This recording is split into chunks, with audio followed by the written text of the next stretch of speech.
ایک مرتبہ جرمنی جانا ہوا، شہر کا نام میں ارادتاً نہیں بتاؤں گا۔ تو وہاں ایک مرتبہ اس عاجز نے کچھ اللہ کی مدد، اللہ کی نصرت کے متعلق بیان کیا۔ بعد میں کھانے کا وقت آ گیا تو کھانے پہ ایک پاکستانی انجینئر صاحب ملے جو وہاں کافی عرصہ سے سیٹلڈ تھے۔ مجھے کہنے لگے جی میں آپ سے ایک بات عرض کروں۔ میں نے کہا کیا؟ کہنے لگے اللہ تعالیٰ مولویوں کی بڑی فیور کرتے ہیں۔ میں نے کہا بات تو سچ ہے۔ السلام علیکم ورحمۃ اللہ وبرکاتہ۔ حضرت مولانا پیر ذوالفقار صاحب نقشبندی دامت برکاتہ کا ایک مرتبہ جرمنی کا سفر ہوا تو حضرت سے ایک انجینئر کی ملاقات ہوئی جو کہ نوجوان تھا کہ حضرت اللہ تبارک و تعالی مولویوں کے بڑے فیور میں ہیں، بڑی فیور کرتے ہیں۔ تو حضرت نے اس پر جواب دیا کہ بھائی بات تو سچ ہے۔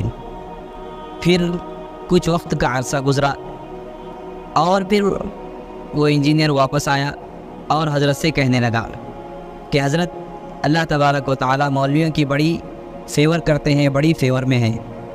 تو حضرت نے اس انجینئر کی طرف دیکھا، نہ تو اس کی کوئی داڑھی تھی، وہ ایک عام انجینئر کی طرح دکھ رہا تھا۔ پھر جب حضرت کھانے سے فارغ ہوئے تو پھر وہ نوجوان انجینئر آیا اور پھر وہی بات کہی کہ حضرت اللہ تبارک و تعالی مولویوں کی بڑی فیور کرتے ہیں، بڑی فیور میں ہیں۔ تو تب جا کے حضرت کو بات سمجھ میں آئی کہ یہ نوجوان انجینئر مجھ سے کچھ کہنا چاہتا ہے اکیلے میں۔ تو دوستو وہ نوجوان انجینئر آخر حضرت سے بار بار اس کا کہنے کا کیا منشا تھا کہ اللہ تبارک و تعالی مولویوں کے بڑے فیور میں ہیں، بڑی فیور کرتے ہیں۔ تو آئیے سنتے ہیں کہ اس بیان میں حضرت سے وہ نوجوان انجینئر کیا کہنا چاہتا ہے۔ ایک مرتبہ جرمنی جانا ہوا، شہر کا نام میں ارادتاً نہیں بتاؤں گا۔ تو وہاں ایک مرتبہ اس عاجز نے کچھ اللہ کی مدد، اللہ کی نصرت کے متعلق بیان کیا۔ بعد میں کھانے کا وقت آ گیا تو کھانے پہ ایک پاکستانی انجینئر صاحب ملے جو وہاں کافی عرصہ سے سیٹلڈ تھے۔ مجھے کہنے لگے جی میں آپ سے ایک بات عرض کروں۔ میں نے کہا کیا؟ کہنے لگے اللہ تعالیٰ مولویوں کی بڑی فیور کرتے ہیں۔ میں نے کہا بات تو سچ ہے۔ اب چونکہ کھانا کھا رہے تھے پھر وہ کھانا کھانے لگے۔ پھر کچھ دیر کے بعد کہنے لگے جی اللہ تعالیٰ مولویوں کی بڑی فیور کرتی ہیں۔ اب میں نے دیکھوں ظاہر میں کہ وہ تو بے شک نہ داڑھی تھی نہ کچھ تھا، ایک عام جیسے انجینئر کی زندگی ہوتی ہے، ایک خوبصورت نوجوان تھا عام زندگی گزارنے والا۔ جب کھانا ختم ہونے لگا نا تو پھر ذرا میرے وہ قریب ہو کے بیٹھ گیا، پھر کہتے ہیں جی اللہ تعالیٰ مولویوں کی بڑی فیور کر۔ اب مجھے سمجھ لگی کہ یہ کچھ کہنا چاہتا ہے لیکن ذرا اس کو وقت چاہیے، علیحدگی چاہیے۔ تو وہ ہم لوگ الگ کرسیوں پہ جا کے بیٹھ گئے۔ میں نے اس سے پوچھا آپ کیا کہنا چاہتے ہیں جو بےتاب ہے اتنی دیر سے؟ کہتے ہیں جی اپنا واقعہ سنائے۔ کہنے لگا جی میں نے لاہور سے انجینئرنگ کی، پھر یہاں ایک کمپنی میں میری نوکری لگی، بہترین نوکری، زبردست تنخواہ، اور میں انٹیلیجنٹ بھی بڑا۔ میں پچھلے اتنے سالوں سے اس کمپنی میں نوکری کر رہا۔ ہمارے دفتر میں یہاں کے ماحول کے مطابق مرد بھی انجینئر ہیں، لڑکیاں بھی انجینئر ہیں۔ تو ایک لڑکی انجینئر جرمنی کی، وہ ہماری کولیگ تھی، اتنی خوبصورت تھی کہ دیکھ کے بندہ سوچتا تھا کہ اللہ نے ایسی بھی مخلوق پیدا کی ہے، اور اس کے ساتھ ساتھ اتنی ذہین اور اتنے اچھے اخلاق والی کہ دفتر کے جتنے جوان لڑکے تھے ہر ایک وش کرتا تھا کہ میرے ساتھ اس کا تعلق جڑ جائے۔ جرمن بھی اسی کوشش میں لگے ہوئے تھے، دوسرے بھی کسی کوشش میں، مگر اس کی زندگی بڑی کلین نظر آتی تھی۔ وہ کام کی بات کرتی تھی، جو ذرا کام کی بات کے علاوہ کرتا تھا ایسا جواب دیتی تھی کہ اگلے کو جرت ہی نہیں ہوتی تھی بات کرنے کی۔ ہم لوگ دوپہر کے وقت چھٹی ہوتی تو پھر کھانا کھا لیتے تھے، کمرہ بنا ہوا تھا۔ ایک دن میں نے کھانا نہ کھایا، پھر دوسرے دن کھانا بھی نہ کھایا، تیسرے دن جب میں نے کھانا نہ کھایا تو اس نے مجھ سے پوچھ لیا کہ فلاں آج کل آپ دوپہر میں کھانا نہیں کھا رہے؟ میں نے کہا اس لیے کہ وہ میں مسلمان ہوں اور ہمارا رمضان المبارک شروع ہو گیا اور میں فاسٹنگ کر رہا ہوں۔ اس نے کہا یہ کیا ہوتی ہے؟ تو میں نے بتایا روزہ کیا ہوتا ہے۔ اس کو تھوڑا انٹرسٹ فیل ہوا، کہنے لگا میرے لیے تو بہت ہی اچھا ٹاپک مل گیا. میں نے بھی کھول کھول کے بتایا فاسٹنگ کیا ہوتی ہے, اور اس کی انٹرسٹ کو دیکھ کے کہا اچھا میں باقی باتیں تمہیں کل بتاؤں گا.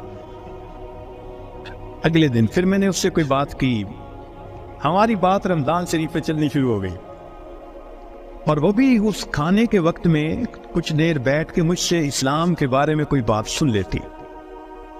میری کوشش یہ تھی کہ رمضان شریف کے دوران میری بات چیت اتنی شروع ہو جائے کہ کمفرٹیبلی ہم ایک دوسرے سے کمیونیکیٹ کرنے لگ جائیں. جرمن لڑکے مجھے دیکھتے تو وہ مجھ سے بڑے خفا ہوتے, یہ اس کے ساتھ بیٹھ کے کیوں 10 منٹ باتیں کرتا ہے بھائی, جب سے ہم سے 1 منٹ بھی بات نہیں کرتی. خیر رمضان شریف ہونے تک مجھے اتنا اندازہ ہو گیا کہ اس کے ذہن میں اسلام کے بارے میں مزید جاننے کا بھی شوق موجود ہے. تو میں نے کچھ انگریزی کی کتابیں بھی اس کو منگا کے دی کہ پڑھو, اور میں تو چاہتا تھا اللہ کرے یہ مسلمان بنے, پھر تو ہمارا ہی نمبر لگے گا, کیونکہ باقی تو سارے یہاں کافر ہیں. بڑی میری کوشش تھی اور میں بڑے خلوص سے کوشش کر رہا تھا یہ مسلمان بن جائے. اللہ کی شان کہ جو باتیں میں بتا سکتا تھا میں نے بتائیں, اور کچھ باتیں اس کو میں نے کہا کہ بھئی تمہارے قریب اگر کوئی مسجد ہے وہاں عالم ہے تو ان سے کویسچن پوچھ لو. 6 مہینے اس لڑکی نے اسلام کو سٹڈی کیا, اور ایک دن آ کے وہ مجھے کہنے لگی کہ کل میں نے کلمہ پڑھ لیا ہے, اور میں نے دیکھا کہ اس نے اپنا سر بھی ڈھکا ہوا تھا. تو یہ اس بات کی دلیل تھی کہ یہ مسلمان بن چکی. میری تو خوشی کے انتہا نہیں تھی. میں نے عشاء کے بعد 10 رکعت شکرانے کے نفل پڑھے کہ یہ مسلمان بن گئی. میں کولیگ بھی ہوں, مسلمان بھی ہوں, اس کے پاس تو کوئی دوسری آپشن ہی نہیں ہے, تو اب میرا کام آسان ہو گیا. اب وہ جب موقع ہوتا نماز بھی پڑھتی, مگر زندگی چلتی رہی. سال میں ہمیں چھٹیاں ملتی تھی جو اکثر وہاں کے مقامی لوگ یورپ میں ادھر ادھر بیچز پہ گزارا کرتے تھے. بات چلی کہ بھئی اس دفعہ چھٹیوں کا پروگرام کیا ہے. اس نے کہا کہ میرا ارادہ ہے کہ میں اس دفعہ ٹرکی جاؤں گی, سنیں وہاں بہت مسجدیں ہیں اور بہت علماء ہیں, میوزیمز ہیں, تو مجھے ذرا اسلام کو اور زیادہ سٹڈی کرنے کا موقع مل جائے گا. میں نے سوچا ترکی جائے گی تو میرا کیا فائدہ. اب میں نے اس کو آئیڈیا دیا, فوڈ فار تھاٹ. ان کا تمہیں کیا پتا, اصل تو دین پاکستان میں ہے, اتنی مسجدیں ہیں, اتنے یہ علماء ہیں, اتنے فلاں ہیں. اب میں نے ایسی سہانی سٹوری اس کو سنائی کہ اس کو لگا کہ اگر مجھے دین سمجھنا ہے تو شاید وہاں انفارمیشن زیادہ مل سکیں گی. اور ادھر میں نے اپنی امی کو فون بھی کر دیا, امی میں کوشش کر رہا ہوں کہ یہاں سے ایک لڑکی آ جائے پاکستان, بس اس کو پھر آپ شادی کے لیے تیار کرنا یہ آپ کا کام ہوگا. امی نے کہا بیٹا بات ہی کوئی نہیں. میری بہن ایک ایم اے انگلش تھی, ایک ایم اے اکنامکس تھی, بہنوں نے بھی کہا تو ایک دفعہ لے آؤ اس کو, ہم اس کو تیار کر دیں گی, مسئلہ ہی کوئی نہیں. اب میری کوشش کہ کسی طرح یہ سفر کرے. 2-3 دن وہ سوچتی رہی, پھر اس نے کہا کہ اچھا ٹھیک, میں نے ارادہ کیا ہے کہ ان چھٹیوں میں پاکستان جاؤں گی, مگر میں اپنی ارینجمنٹس خود کروں گی. تم فلائٹ نمبر بس بتا دو, کب جا رہے ہو. تو میں نے کہا ٹھیک. اب جس دن میں نے فلائٹ پہ آنا تھا, اور اس نے بھی 2 لفظ کہے تھے کہ ہاں میں بکنگ کروا لوں گی, کہنے لگا کہ میں تو 1 گھنٹے میں نے 3 گھنٹے پہلے پہنچنے کی بجائے 4-5 گھنٹے پہلے پہنچا ہوا تھا. جلدی سے چیک ان کروا کے اب میں تلاش کر رہا تھا کہ کب آئے. خیر اس کو آنے میں کچھ دیر ہو گئی, مگر میں نے دیکھا کہ وہ آ گئی تو میں بڑا مطمئن ہو گیا, اب یہ پاکستان آ رہی ہے. خیر جب پاکستان اترے تو میرے گھر والے رشتہ دار سب مجھے ریسیو کرنے آئے ہوئے تھے, تو گھر کی عورتیں اس کو بھی ملی.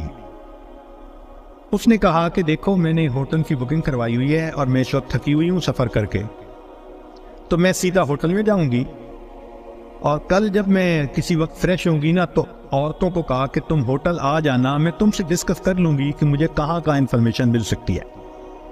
میری بہنیں اس کو دیکھ کے تو حیران ہو گئی, اور انہوں نے شادی کی ڈیٹ اور پلاننگ وہ بھی شروع کر دی. اگلے دن میری امی گئی اور اس کو کہا کہ بھائی آپ ہوٹل میں کیوں رہتی ہو, ہمارے گھر میں آؤ. اس نے کہا میں ذرا یہاں کمفرٹیبل ہوں, امی نے کہا چلو کھانا کھانے ہی آ جاؤ۔ اس نے کہا ٹھیک۔ تو وہ ایک وقت کھانے کے لیے گھر امی کے ساتھ آ گئی۔ ہمارا گھر ڈیفینس کے اندر اتنا بڑا بہترین محل نما گھر تھا، اور بزنس تھا ہمارا، کار ڈیلرشپ تھی۔ اب جو کار ڈیلر ہو وہ تو کروڑوں پتی ہوتا ہے۔ چھوٹا بھائی میرا مجھ سے بھی زیادہ خوبصورت نوجوان، خیر میری بہنوں نے بڑی کوشش کی کہ بھائی کسی طرح وہ ہاں کر دے کہ میرے ساتھ اس کی شادی سے وہ راضی ہے، مگر وہ خاموش جاتی، وہ ہاں نہیں کرتی تھی۔ پریشانی ہونے لگ گئی، دن گزر رہے اور ہاں نہیں کر رہی ہے۔ تو کہنے لگے کہ ایک دن جو ہے امی نے کہا کہ بیٹا اگر تم سے وہ راضی نہیں تو تمہارا چھوٹا بھائی بھی تو ہے، ہم اس کی آپشن دے دیتے ہیں۔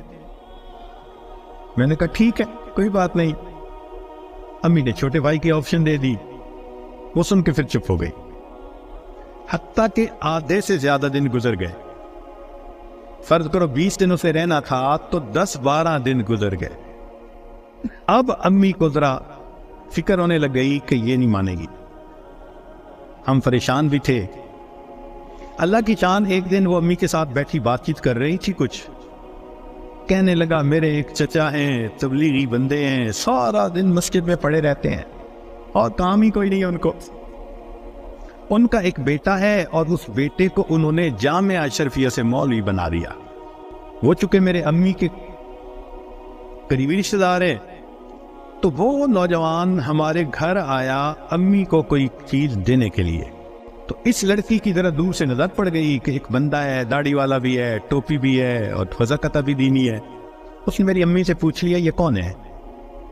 اس نے کہا یہ میرے دیور کا بیٹا ہے، عالم ہے۔ اس نے کہا اچھا میں نے جو کچھ مسئلے پوچھنے تھے وہ میں اس سے پوچھ سکتی ہوں؟ امی نے کہا ہاں۔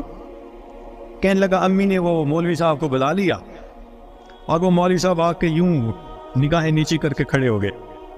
یہ اس نے ایک دو باتیں پوچھی، اس نے آگے سے جواب دیا، اور جیسے روٹھا ہوا بندہ ہوتا ہے وہ مولوی صاحب سے لے کر اس نے جاتے ہوئے اسے پوچھ لیا کہ بھئی اگر کوئی اور بات پوچھنی ہو تو آپ کا ٹیلی فون نمبر، اس نے ٹیلی فون نمبر دے دیا۔ ایک دو دن ٹیلی فون پہ یہ اس سے بات کرتی رہی۔ کہنے لگی کہ چوتھے دن ہمیں پتہ چلا کہ لڑکی نے اس سے خود بات کی، کیا تم مجھ سے نکاح کرنا چاہتے ہو؟ کہنے لگے مولوی صاحب نے جواب دیا میں ابو سے پوچھوں گا، ابو سے پوچھوں گا۔ اس نے ابو سے پوچھا، ابو نے کہا کہ بیٹا ساری دنیا مسلمان کے لیے اس کا ملک ہے، اگر تمہارا رزق اللہ نے وہاں لکھا ہے تم دین کی نیت سے جاؤ، اللہ کے دین کا کام کرو وہاں۔ کہنے لگا لڑکے نے ہاں کر دی۔ اگلے دن اس نے کیا وہ لڑکے نے اپنے 2-4 رشتہ داروں کو بلا لیا، سادگی کے ساتھ نکاح ہو گیا۔ لڑکی اس کو لے کے اسلام آباد ایمبیسی چلی گئی، اور ایمبیسی میں اس نے اپنا سٹیٹس دکھایا، پورا دکھا کے کہا کہ میں آئی تھی چھٹیاں گزارنے، اس کے ساتھ میرا نکاح ہو گیا ہے، کاغذات ہوتے رہیں گے، میں نے ہے 4 دن میں واپس جانا، کیا آپ اس کا ملٹیپل ویزا لگا سکتے ہیں؟ کہنے لگے کونسلر کو اس کی پرسنالٹی، اس کی بات چیت، اس کی نوکری اتنی جسٹیفیکیشن نظر آئی، اس نے چھوٹے ہی 5 سال کا ملٹیپل ویزا لگا دیا۔ کہنے لگا چھٹیاں ختم ہونی تھی، وہ لڑکی اپنے وہ جو مولوی صاحب خاوند تھے ان کے ساتھ چلی گئی، محنت میں نے کی، اللہ نے فیور مولوی کی کر دی۔ وَهُوَ يَتَوَلَّى الصَّالِحِينَ، وہ اللہ نیکوکاروں کا سرپرست ہے۔ تو میرے دوستو آپ نے سن لیا حضرت کی زبان میں کہ اللہ تبارک و تعالیٰ مولویوں کے کس طرح فیور میں ہیں، کس طرح فیور کرتے ہیں۔ اللہ تبارک و تعالیٰ قرآن میں فرماتے ہیں کہ وَهُوَ يَتَوَلَّى الصَّالِحِينَ، کہ اللہ تبارک و تعالیٰ نیکوکاروں کی سرپرست ہیں۔ تو ارادہ کرے، عزائم کرے کہ انشاءاللہ ہم بھی آج سے نیکوکار بنیں گے، نیک اور صالح لوگوں کی صحبت اختیار کریں گے، اور اللہ تبارک و تعالیٰ کے یہاں سرخرو ہو جائیں گے انشاءاللہ۔ آپ بھی ہمارے لیے دعا کریں، ہم بھی آپ کے لیے دعا کرتے ہیں، اور انشاءاللہ ملتے ہیں ایک اور ویڈیو کے ساتھ، کسی اور واقعے کے ساتھ۔ السلام علیکم ورحمۃ اللہ وبرکاتہ۔